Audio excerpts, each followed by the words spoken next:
तीन different pathway की बात करेंगे ग्लूकोज को तोड़ने के। तीन तरीके, मैंने एरोबिक और एनारोबिक बताया, पर हमारी बॉडी में एक और होता है जिसमें लैक्टिक एसिड प्रोड्यूस। तो पहले मैं नॉर्मल बताता हूँ हमारी बॉडी में कैसा होता है। सो एरोबिक रेस्पिरेशन, एरोबिक रेस्पिरेशन में क्या होता है, तुमने फूड कंज्यूम किया C6H12O6 और जो तुम्हारे को ऑक्सीजन मिला लंग्स से, और ये बेसिकली ब्रेक हुआ CO2 plus H2O plus energy, बराबर। ये है एरोबिक रेस्पिरेशन। पर सर ये ऐसे नहीं होता, एक्चुअली ये थोड़ा सा तरीके से होता है। क्या तरीका है सर, बता दो। सबसे पहले हमारे सेल में, दिस इज आवर सेल, जैसे ही ग्लूकोज आएगा, ग्लूकोज का फॉर्मूला क्या है C6H12O6। जैसे ही ग्लूकोज एंटर करेगा O6, ये साइटोप्लाज्म में जाते ही ये इसको तोड़ दिया जाएगा, इसको दो टुकड़ों में तोड़ दिया जाएगा, ठीक है।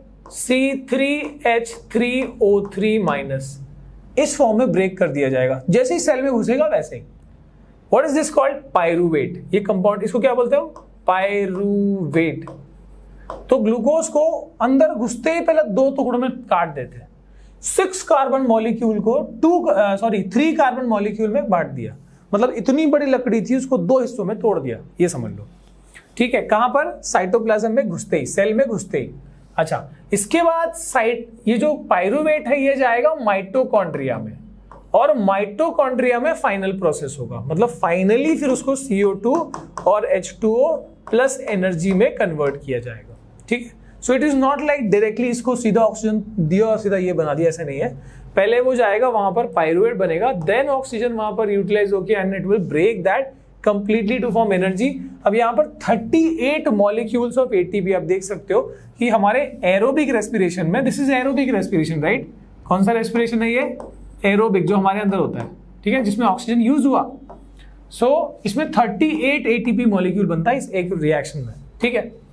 ऐसे बॉडी में कितने रिएक्शंस हो रहे सोचो।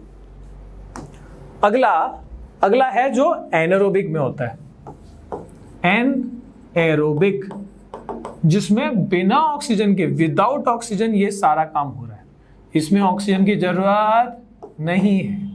पर ये कहां पर होता है, बहुत ही बेसिक बैक्टीरिया टाइप में, जैसे यीस्ट में, इन यीस्ट, जैसे ब्रेड है ना, ये करते हैं। सो उसके अंदर क्या होता है, उसके अंदर ऑक्सीजन तो है ही नहीं। ये स्टेप तो होगा, glucose will be converted to pyruvate जैसे ही सेल में जाएगा, पर आगे ऑक्सीजन नहीं है तो अच्छे से ब्रेक नहीं हो पाएगा। It will form ethanol. The formula is C2H5OH। Ethanol, भाई दारू का मेन कंपोनेंट।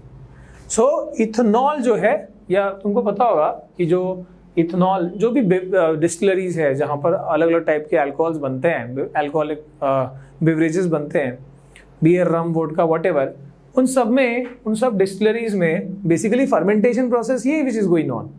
बैगेज पता ना, बैगेज जो शुगर केन के जूस वाले जो शुगर केन को पास करते हैं मशीन से, उसके बाद जो कचरा बचता है उसको बैगेज बोलते हैं।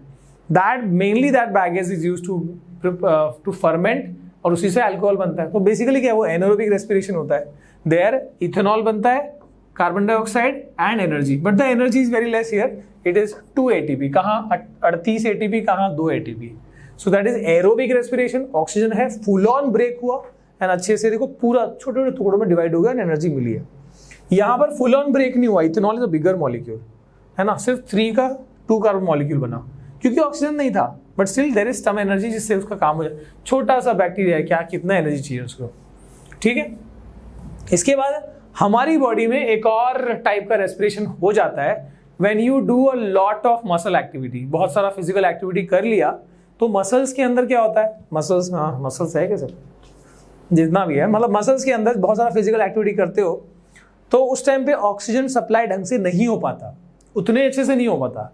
और in the lack of oxygen, ये कहां पर हो रहा है, इन मसल सेल्स।